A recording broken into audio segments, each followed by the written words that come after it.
Betty says, how to suggest doing a continuous feather around a design as each one can't be bigger than the last after 5 or 10.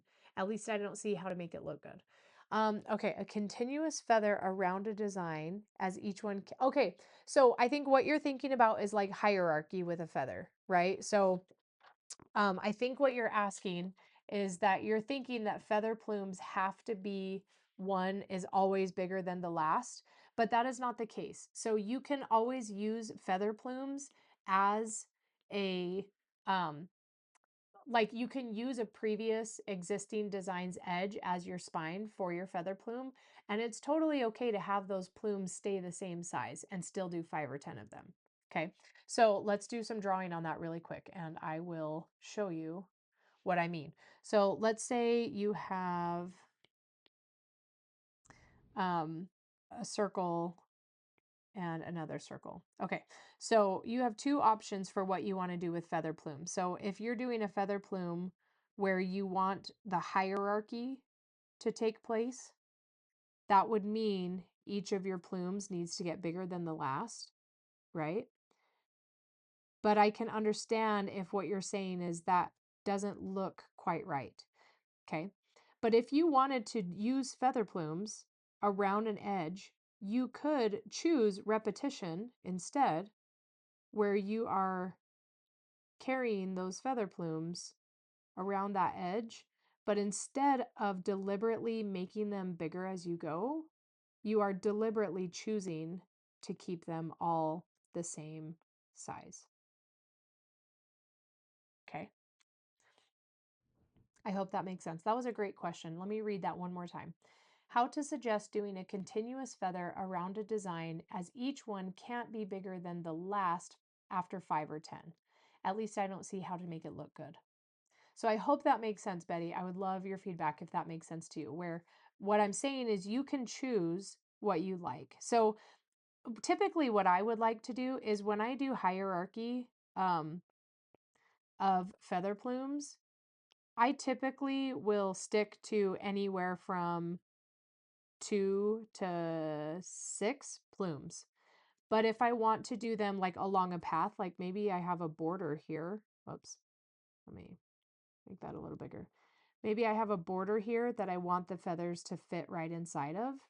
Then I could do, so like if this is repetition, then I could do, I don't know, 7 plus petals or plumes. I have 1, 2, 3, 4, 5, 6, 7, 8, 9, 10, 11, 12, 13, 14, 15.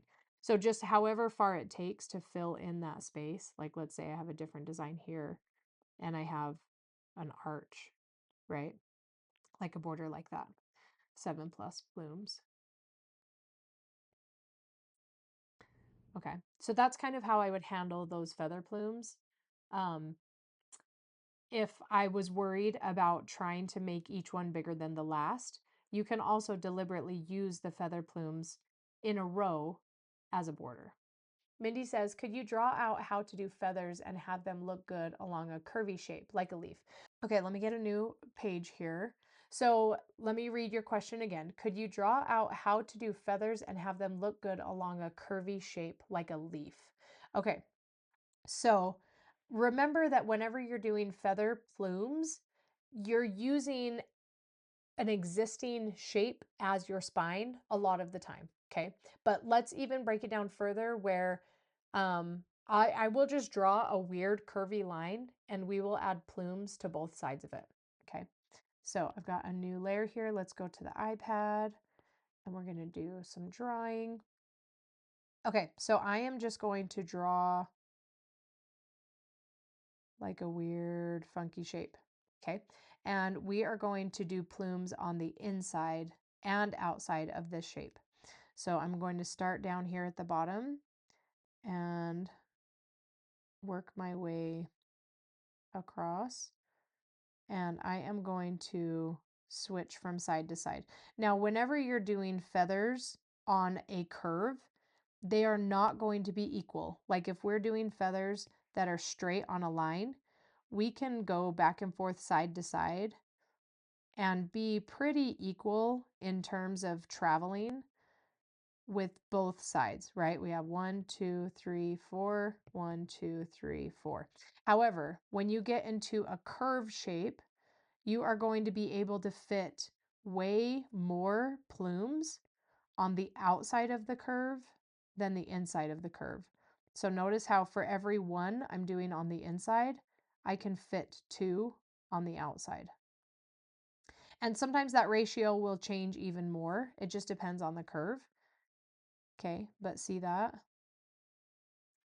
But even though the outside curve has way more plumes, it looks really good. It looks balanced, right? So anytime you have a curve, that's going to be the case. So when we come back here, I'm just going to travel along this edge and notice that whenever my spine starts to curve outward, I'm going to be able to do more on that side than on the inside of that same curve. And we're going to see this on both the left and right side of the feather because that curve is going to go in both directions.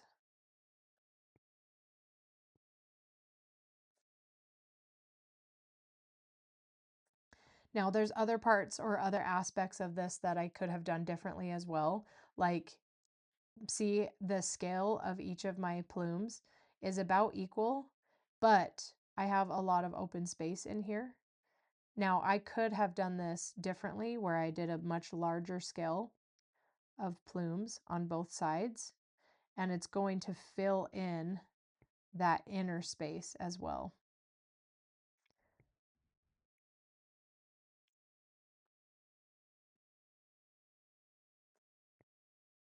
So remember, the outside curve is going to have more plumes. But if I want to fill in that space, some of those plumes are going to kind of curve over. But I'm like deliberately keeping those plumes nice and big.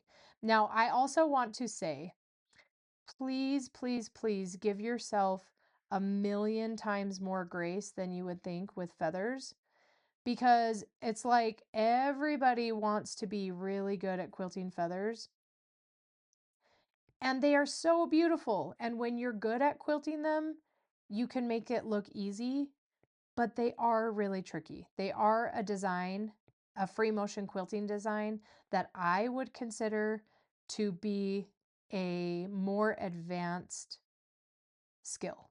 Okay. So please just be gentle with yourself, because it's very easy to get frustrated with feathers when they don't look perfect.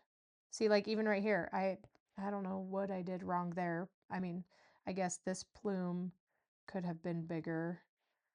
Anyways, so even still, like I'm giving myself grace and remembering this is just me drawing on a piece of paper. It's nothing too crazy. But hopefully that helps with your question with feathers.